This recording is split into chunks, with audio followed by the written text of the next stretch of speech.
Hardly any drivetrain technology has defined Audi so considerably. I simply like the idea of developing a vision for a car in a form that didn't yet exist at that time, and to show the world that we could do it better. The all-wheel drive idea made automotive history for Audi. To learn more about the birth of quattro technology, we travel to Hamelin in the German state of Lower Saxony. Here, in a small industrial town, lives the man who 35 years ago was head of pre-development at Audi and the originator of quattro drive technology.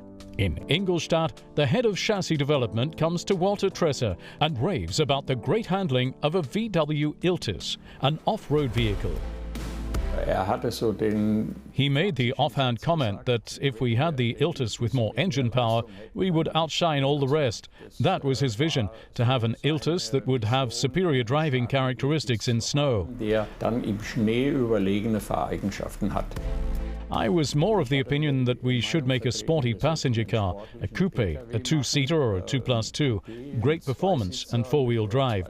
And then I won out in the end with my idea. In February 1977, Tresser and his 12-man team began to develop the first Audi with permanent all-wheel drive. 6 months later, in November 1977, the first Audi Quattro is finished, the UR Quattro. In-house, the car is called the A1. The A stands for all-wheel, the 1 for the first all-wheel model. The car is a modified Audi 80 with slightly lengthened wheelbase and a 5-cylinder turbocharged engine with 200 horsepower. Walter Tresser and his colleagues clock up lots of test drive kilometers before presenting the new driveline technology to Ferdinand Piëch, the chief technical executive with overall responsibility for the project. Piëch was behind the wheel at one of our first prototypes, and when the car came to a stop at the Turascher Hohe mountain pass, local people were there fitting snow chains. And then, while assembling the snow chains, the locals kept glancing at the Quattro with its summer tires with expressions of pity on their faces. They fitted snow chains, and then Piëch just sped off with summer tires through the swirling snow. The all-wheel drive in the UR Quattro impresses and passes all internal tests. Now, all that remains is to choose a name for the new drivetrain. I tried the whole time to find a name that was not just a name, but more a type of classification. And then we came up with quattro with 2 T's and an R that rolled off the tongue much better. But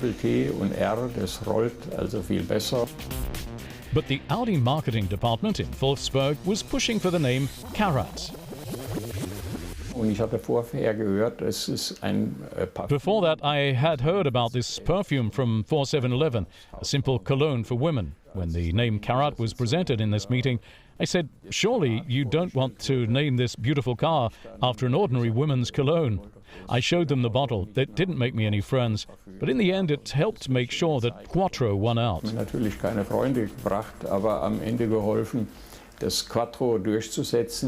Walter Tresser prevails for the second time, and as a result, the Audi Quattro with permanent all-wheel drive made its world premiere in March 1980 at the Geneva Motor Show. While the all-wheel drive technology goes into series production, Walter Tresser moves to motorsport, along with his all-wheel concept. Here too, the success stories come quickly. In 1981, Franz Wittmann wins the Jana Rally in Austria, more than 20 minutes ahead of the competing cars. This lead and this appearance was all it took to focus the attention of the entire rally world on Quattro and on the four-wheel concept. Today, there's not a single rally car without all-wheel drive. The spotlight also falls on Tresser when the French driver Michèle Mouton agrees to join his factory team. The first woman in the history of rally racing. With Mouton, he wins the San Remo Rally. From a technological standpoint, the Audi with all-wheel drive is at least 2 years ahead of the competition. And in 1984, it attracts the rally racing legend Walter Röhrl to the Audi factory team. Everyone wants to drive the most successful car in rally racing history and score victories with the Quattro technology. After amassing over 20 wins, Audi withdraw from rally racing in 1986. By then, Walter Tresser had also departed, leaving Audi to start his own business. Today, he runs a small fan club where he's gathered memories and vehicles from his career. Walter Tresser had an idea that enabled him to redefine Audi drive technology, and it's still decisively shaping driving dynamics today.